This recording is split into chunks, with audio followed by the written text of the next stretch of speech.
నేను ఒకటి చెప్తాను.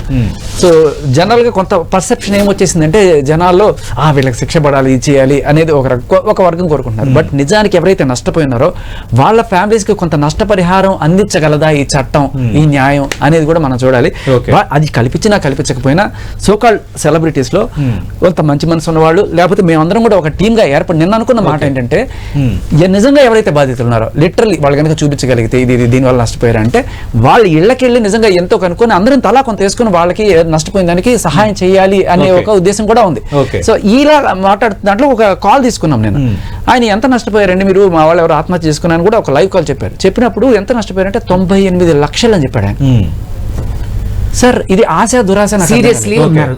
54 lakhs నేను ఇందాక మీరు నాకు సమయం లేదు కాబట్టి చెప్తున్నా. 54 lakhs. ఆయన చెప్పినట్టు సన్నకారు రైతులు విద్యార్థులు అంటే 1 లక్ష 2 లక్షలు అంటే ఏదో సహాయం చేయడానికి ముందుకు వస్తారు. 98 లక్షలు అంటే సార్ వాళ్ళు ఆల్రెడీ బాగా ఉన్నవాళ్ళు, వాళ్ళు ఇంకా దురాశకి పోయి ఇంకా కోట్లు సంపాదిద్దామని చేసే ప్రయత్నం. అది నేను కూడా శేఖర్ భాషా గారి మాటలకే నేను దీన్ని సపోర్ట్ చేస్తా. ఎందుకంటే 98 లక్షలు పోగొట్టుకున్నావు అంటే నీకెంత బలుపు అంటే ఇలా మాట్లాడొచ్చు లేదు. అహంకారం 54 lakhs పోగొట్టుకున్న వ్యక్తి కూడా నా దగ్గర ఉన్నారు. నేను ఆయన తిట్టా.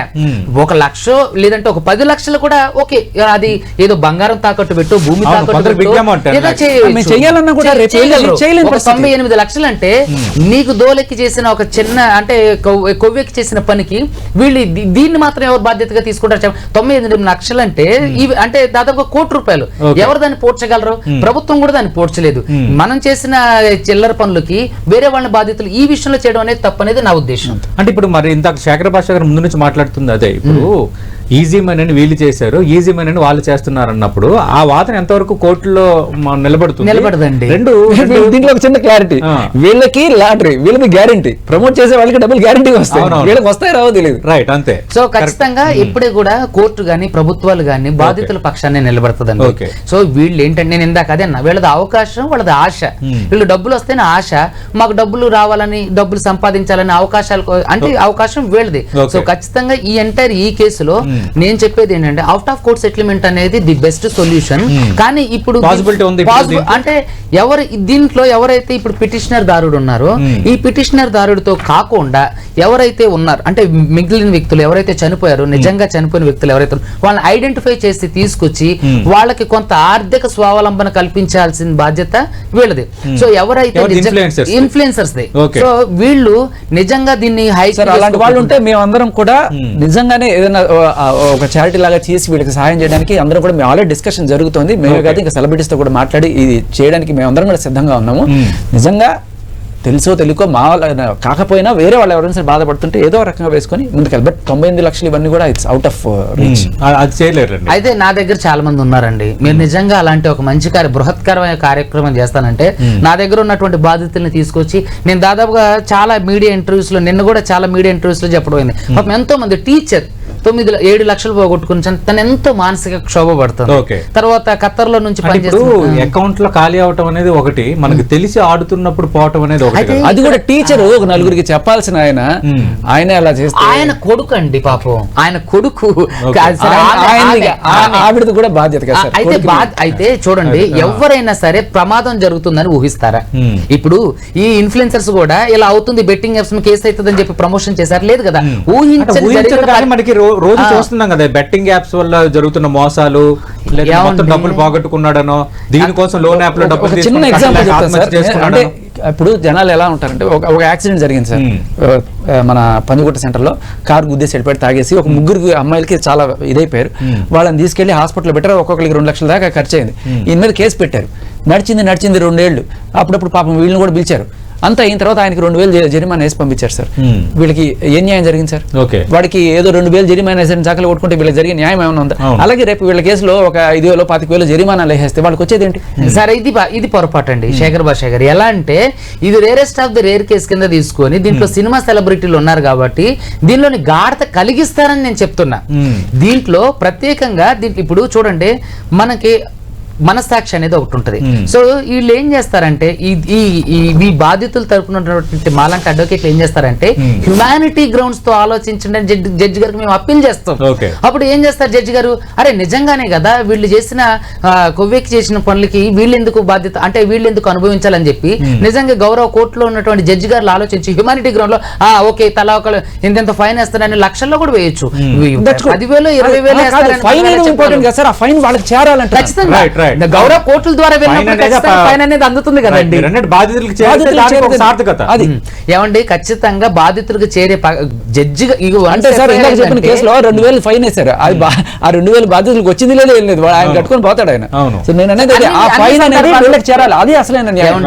అన్ని సందర్భాలు అలా కాదు. నాకు తెలిసి నేను శేఖర్ భాషా గారికి ఒక సలహా ఇచ్చేది ఏంటంటే నిజంగా మీరు అలాంటి ఒక చారిటీ లాంటిది పెట్టి అందరూ ఎవరైతే బెట్టింగ్ యాప్స్ ప్రమోషన్ చేసిన వాళ్ళు ఉంటే నా తరపున సహాయంగా నేను హైకోర్టులో పిల్ వేసి దీని మీద అంటే ఖచ్చితంగా కన్సిడర్ చేయండి, దీంట్లో ఎవరైతే బాధితులు ఉన్నారో వాళ్ళందరూ కూడా వాళ్ళు తెలియక మొదటి తరపుగా చేశారు, దీని గురించి నిర్దిష్టమైన చట్టాలు లేవు కాబట్టి ఇలా జరిగింది, సో కన్సిడర్ చేయండి అని చెప్పి after court settlement genuinity check చేయాల్సిన బాధ్యత కూడా మీరే తీసుకోలేదు. ఎందుకంటే ఈ దురాశకి ఎలా ఉంటుందంటే అందరూ వచ్చేసారు అలా ఉంటుందండి.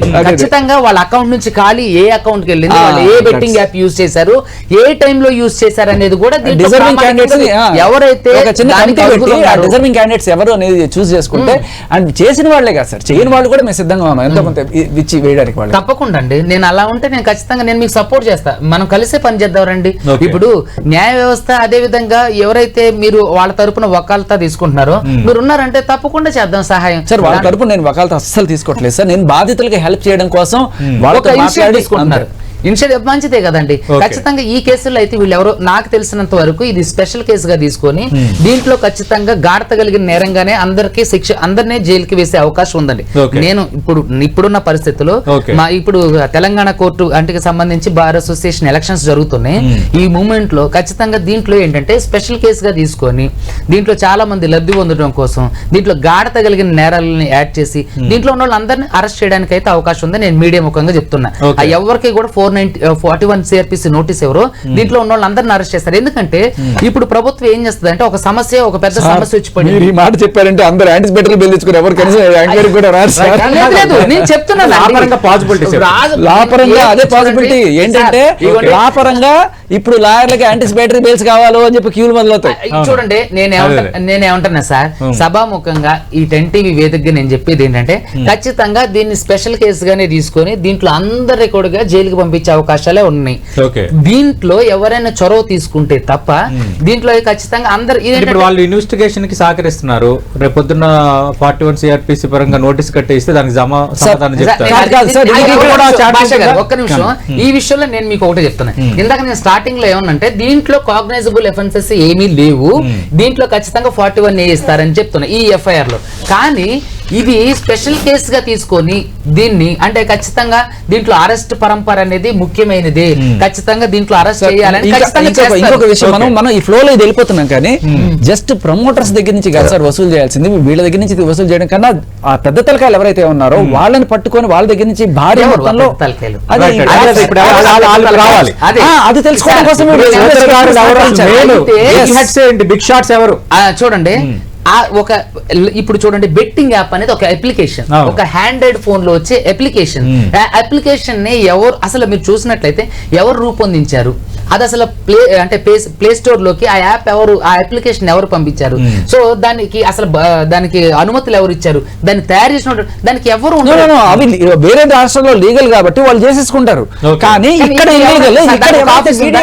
చూడండి ఒక నిమిషం సార్, ఇప్పుడు 10TVకి ఒక ఆఫీస్ అడ్రస్ ఉంది, కానీ బెట్టింగ్ యాప్ కి ఆఫీస్ అడ్రస్ ఎక్కడ ఉంది, దానికి మేనేజర్ ఎవడు, దానికి అంటే దాంట్లో ఎగ్జిక్యూటివ్ వాళ్ళు ఎవరు, దాంట్లో ఎగ్జిక్యూట్ చేసే వాళ్ళు ఎవరు, ఎవరు లేరు. అదంతా కూడా చాప కింద నీరులాగా ప్రైవేట్ వ్యక్తులతో జరిగే ఒక ఆర్థిక స్కామ్ అది. ఓకే, అంటే ఇక్కడ శేఖర్ భాష గారు ఇది ఒకటే కాదు, ఈ మధ్యకాలంలో మనం సుప్రీంకోర్టు వెంటిట్స్ కూడా చూస్తున్నాము.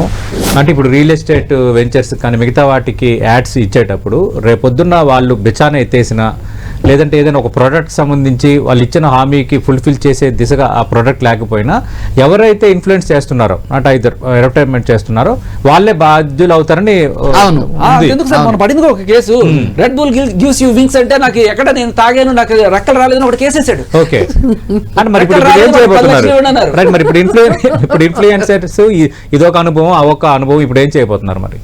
లేదు సార్, ఇక నుంచి కాస్ట్గా ఉంటారా చట్టం అన్నిటికీ? పరిధి అది ఇన్వెస్టిగేషన్ కి అందరూ సహకరించాలి. సహకరించకపోతే నా వంతు వాళ్ళు అక్కడికి వచ్చి సహకరించేట్టు నేను చేస్తున్నాను. టేస్టీ తేజన్ కావచ్చు, విష్ణుప్రియన్ కావచ్చు, వాళ్ళని అక్కడ తీసుకెళ్లి కూర్చోబెట్టడం నా వంతు నా సహకారం నేను అందించాను చట్టానికి. Right. అంతకతో కాకుండా Okay. జస్ట్ వీళ్ళకి బాధితులకి న్యాయం జరగడం కోసం ఇంటర్నల్ గా మేమందరం ఆలోచించుకొని ఎవరైతే నిజమైన నష్టపోయిన వాళ్ళు ఉన్నారో వాళ్ళని ఐడెంటిఫై చేసి కనుక